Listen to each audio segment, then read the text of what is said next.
أعوذ بالله من الشيطان الرجيم بسم الله الرحمن الرحيم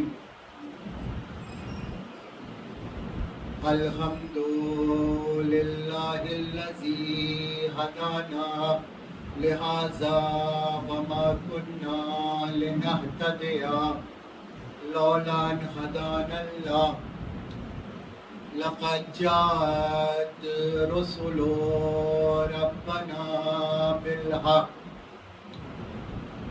والصلاة والسلام مولانا مولى الكونين جد الحسنين بالقاسم محمد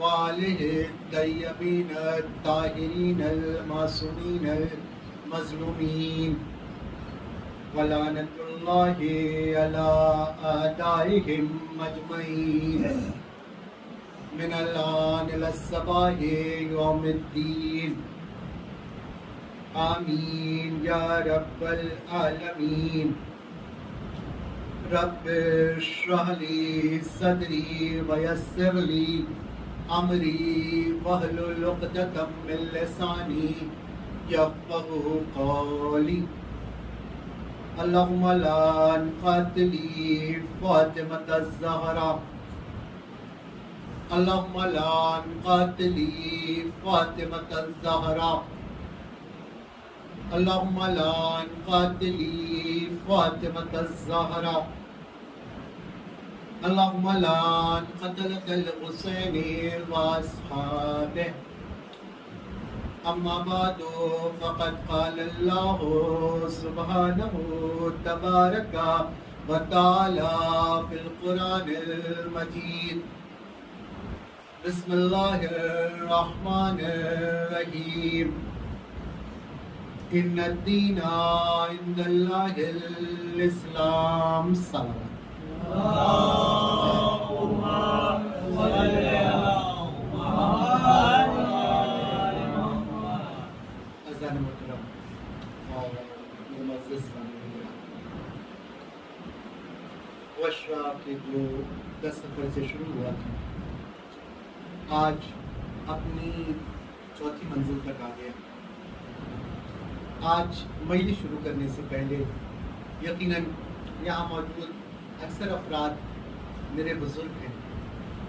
میں ان کو نصیحت نہیں کر سکتا, آپ سے التجا کر سکتا ہوں, گزارش کر سکتا ہوں, التماس کر سکتا ہوں. جو چیزیں میں نے یہاں پہ دیکھی, اور یہ نہ کوئی سوچے کہ میں کسی کو ٹارگٹ کر رہا ہوں. دیکھیے ہماری کچھ ذمہ داریاں ہوتی ہیں ممبر پر آنے کے بعد بھی, اور جو چیزیں میں نے دیکھی, میں نے جو محسوس کیا, اپنا ایک تجربہ جو ابتدائی مجلس میں بیان کرنا تھا. آپ سب مجلس میں آتے ہیں, نماز میں آتے ہیں. آپ جب بھی مجلس میں آئیں, یا پھر میں کہہ رہا ہوں کہ یہ گزارش ہے, التجا ہے, ایک تجربہ جو آج آپ سے شیئر کر رہا ہوں. آپ جب بھی مجلس میں آئیں یا نماز میں آئیں, اپنے چھوٹے چھوٹے بچوں کو ساتھ لے کے آیا ہے. میں وجہ بھی بتا دیتا ہوں ایسا کیوں. میرا اپنا مشاہدہ ہے, میں نے اس بات کو محسوس کیا ہے. گھر میں اگر کسی ایک انسان کے 4 بچے, بڑا بچہ ہے ابتدا میں, تو باپ اسے ساتھ ساتھ, اور آپ بھی اس بات کو محسوس کریں گے اس لیے کہ بات حقیقت ہے.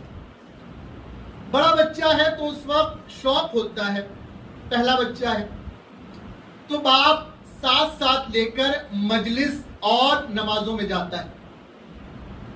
دوسرا بچہ, تیسرا بچہ, تیسرے بچے کے آتے آتے یہ بات کم ہونے لگتی ہے. تو آپ یہ دیکھیں گے کہ جس گھر میں باپ نے اپنے پہلے بچے کو اپنے ساتھ فرش ازا پہ لے کے گیا یا مسجد میں لے کے آیا, پہلا بچہ دین کے بڑے قریب ہے. آپ نے اس کو اگر محسوس کیا ہو یا نہ کیا ہو, میں نے محسوس کیا ہے.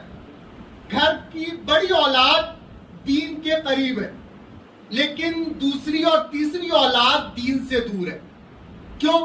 اس لیے کہ والد نے اپنے بڑے بیٹے کو فرش ازا پہ ساتھ میں لے کر گیا, وہ مسجد میں ساتھ میں لے کے گیا. جب باپ اپنی بڑی اولاد کو مجلس یا مسجد میں ساتھ لے کے جاتا ہے تو اس کے ذہن میں شروع سے ایک بات بیٹھ جاتی ہے کہ یہ کوئی اہم جگہ ہے, تبھی ہمارے والد ہمیں یہاں لے کے جاتے ہیں. لیکن دوسرے اور تیسرے بچے میں اگر یہ بات نہ ہو تو اس کے ذہن میں یہ بات آتی کہ یہ کوئی اہم جگہ نہیں تھی, اس لیے ہمارا والد ہمیں یہاں لے کے نہیں گیا. اگر یہ اہم جگہ ہوتی تو ہمارا باپ, ہمارا والد ہمیں یہاں لے کے جاتا. اس لیے پھر کہہ رہا ہوں, ایک گزارش ہے, ایک التجا ہے کہ آپ جب بھی فرش ازا پر آئیں, بچے یقیناً شرارتی ہوتے ہیں اور آپ کے یہاں مجلس میں تھوڑی تاخیر بھی ہوتی ہے, ہو سکتا ہے انہیں نیند آ جائے تو فرش ازا پہ سو جائیں, کوئی حرج نہیں ہے اگر کوئی بچہ فرش ازا پر آنے کے بعد سو جاتا ہے. اس لیے کہ یہ فرش ازا حسین کی ماں کا آنچل ہے اور بچے کو سب سے زیادہ سکون اپنے ماں کے آنچل میں ملتا ہے.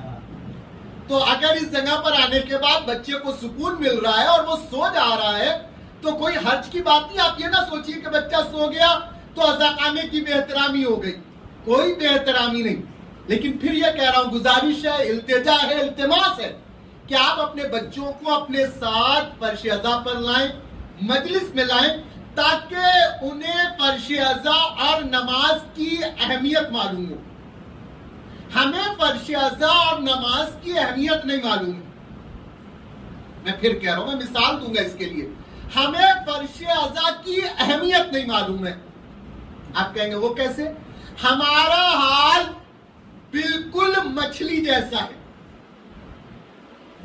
ہمارا حال بالکل مچھلی جیسا ہے. جب تک مچھلی پانی میں ہو آپ اس سے سوال کریے کہ پانی کی اہمیت کیا ہے, وہ یہی کہے گی پانی کچھ بھی نہیں ہے, پانی کچھ بھی نہیں ہے.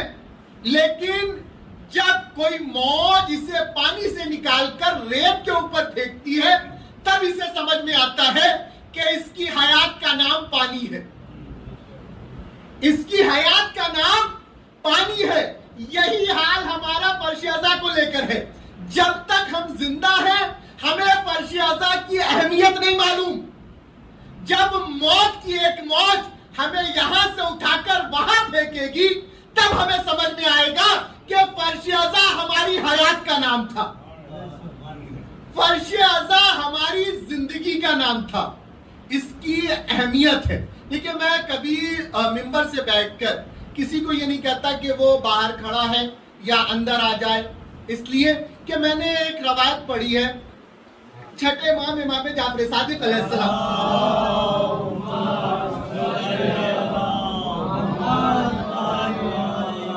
کتاب کا نام خطبات کاظمی, وہاں سے یہ روایت پڑھ رہا ہوں.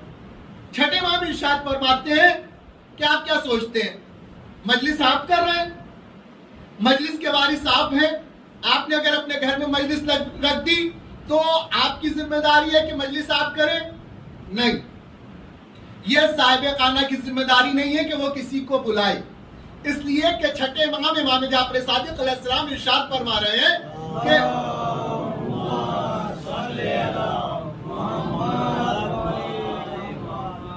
جب بھی کہیں فرش ازا بچھتی ہے, جب بھی کہیں فرش ازا بچھتی ہے تو وقت کا امام ایک ایک شخص کو نام لے کر بلاتا ہے.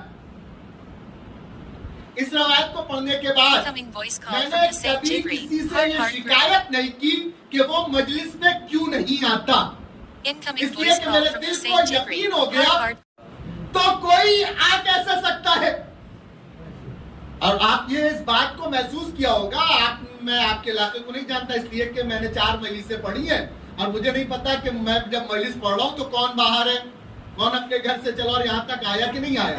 آپ نے اس بات کو محسوس کیا ہوگا کہ اکثر ایسا ہوتا ہے کہ گھر سے یہ کہہ کے چلتے ہیں کہ مجلس میں جا رہے ہیں, مجلس میں جا رہے ہیں, لیکن فرش ازا تک نہیں آتے. کچھ لوگ چائے کی دکان پہ رک جاتے ہیں, کچھ ازا خانے کے باہر رک جاتے ہیں. کیا وجہ ہے, کیا سبب ہے؟ گھر سے تو یہ ارادہ تھا کہ فرش ازا پر جائیں گے, فرش ازا تک آ کیوں نہیں سکے؟ اس لیے کہ امام نے انہیں بلایا نہیں تھا. اگر فرش ازا کے وارث نے ان کو بلایا ہوتا تو یہ یقیناً فرش ازا پر آ کر بیٹھتے. صلوات پڑھے محمد والے محمد پہ.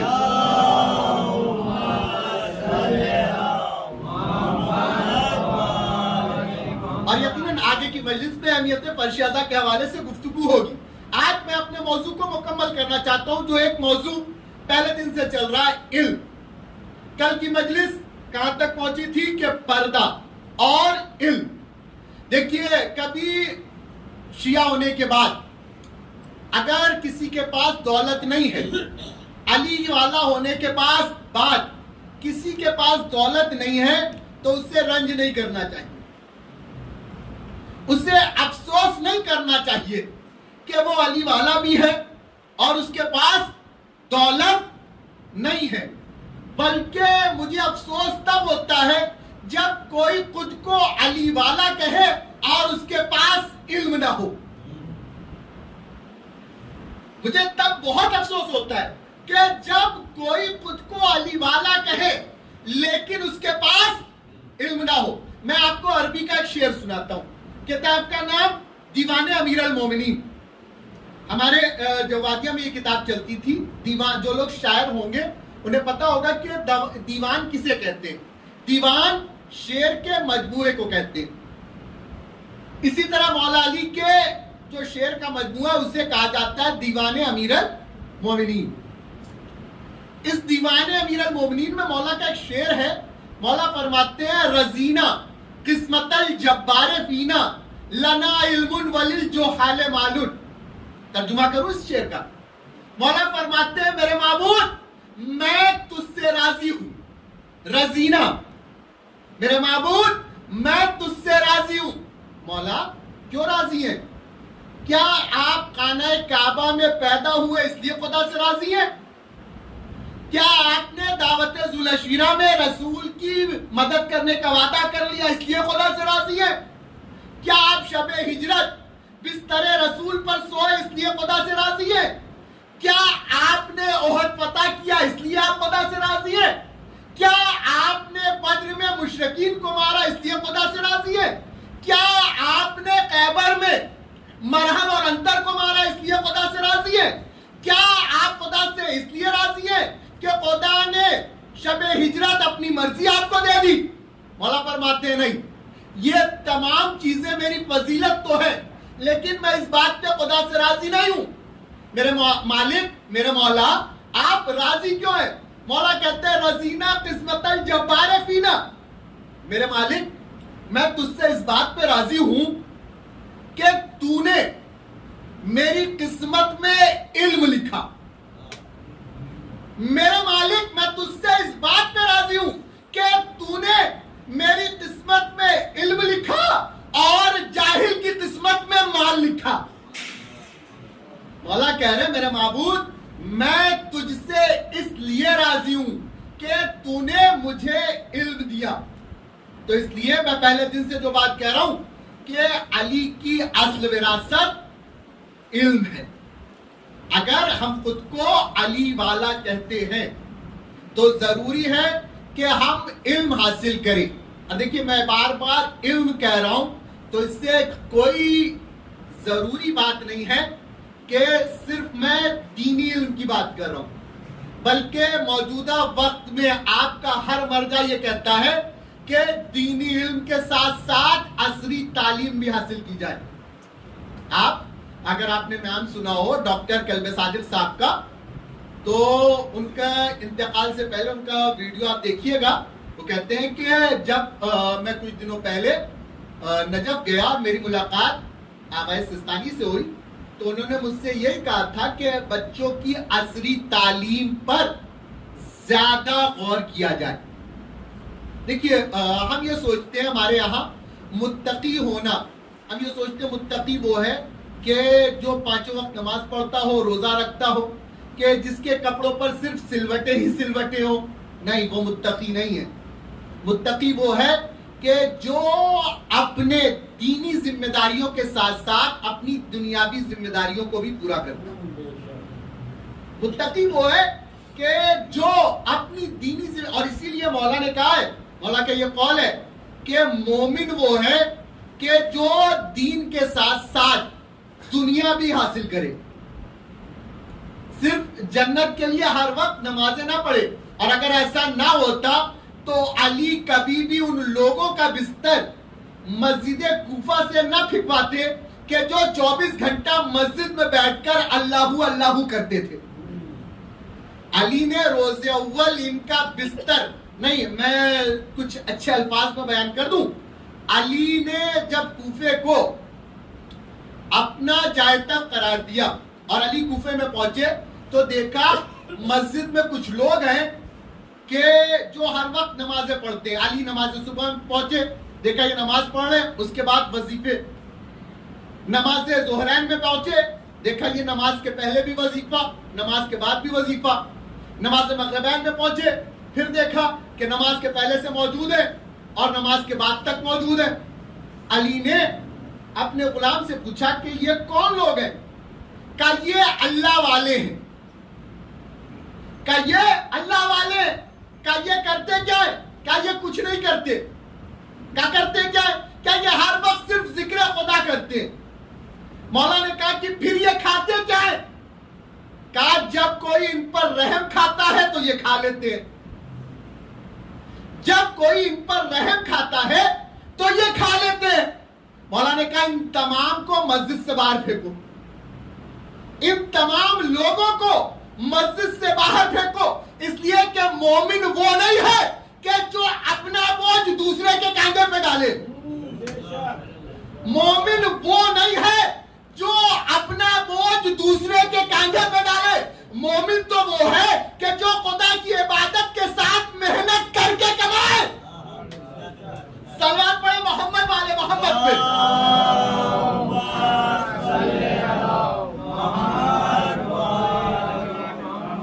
تو اس لیے ہمیں اپنا کانسیپٹ بدلنا ہوگا. مومن صرف نماز پڑھنے والے کو نہیں کہتے. اور جس سال میں ایران میں تھا، خم سے چل کر جب میں امام رضا کے روضے میں پہنچا تو جو لوگ گئے ہوں گے وہ اس بات کو محسوس کریں گے. نماز شب کے بعد صحن امام رضا میں ایک پھول تقسیم کیا جاتا ہے جس کو گل امام رضا کہتے ہیں. یہ وہ پھول ہوتا ہے کہ جو خود امام رضا کے باغ کا ہوتا ہے، اور صبح سے شام تک جو پھول امام کی زری پر یا امام کے باغ سے آئے تو وہ پھول باقاعدہ پیک کر کے مصلیان امام رضا کو تقسیم کیا جاتا ہے. اس کو گل امام رضا کہتے ہیں. اور اس پھول کی خاصیت یہ ہے کہ جن کے گھر میں اولاد نہ ہو رہی ہو وہ اس پھول کی اگر ایک دو پتیوں کو کھا لے تو ان کے گھر میں انشاءاللہ اولاد ہو جاتی ہے. یہ اس پھول کی خاصیت ہے. تو ہم جب زیارت کو پہنچے، رات کا وقت تھا، ہم ڈائریکٹ اسٹیشن سے امام رضا کے روضے پر پہنچے، نماز شب ادا کی. نماز شب کے بعد نماز صبح اور نماز شب کے درمیان ایک تقریر ہوتی ہے. تو اس میں جو عالم تقریر کر رہے تھے، میں ان کا نام تو نہیں جانتا، لیکن تقریر کے درمیان انہوں نے ایک روایت پڑھی. وہ فرماتے ہیں کہ معصوم فرماتے ہیں نماز شب کی کیا اہمیت ہے، کیا فضیلت ہے، وہ سب آپ جان رہے ہیں. معصوم فرماتے ہیں کہ اگر کوئی شخص اپنے گھر میں بیٹھ کر اپنی اولاد اور اپنی زوجہ کے ساتھ کھانا کھا رہا ہے یا ان سے ہنسی مذاق کر رہا ہے تو اس کا ثواب نماز شب سے زیادہ. اس کا مطلب عبادت صرف نمازیں پڑھ لینے کا نام نہیں ہے. عبادت نام ہے خدا کی مرضی پر چلنے کا. عبادت اپنی مرضی سے کسی کام کو انجام دینے کا نام نہیں ہے. ورنہ آپ خود سوچیں کہ عبادت میرا عنوان نہیں ہے، لیکن ایک مثال دے دوں. عبادت، سب سے بڑی عبادت کیا ہے آپ کو پتا؟ عبادتوں میں جائیں گے تو نماز میں سب سے بڑی عبادت.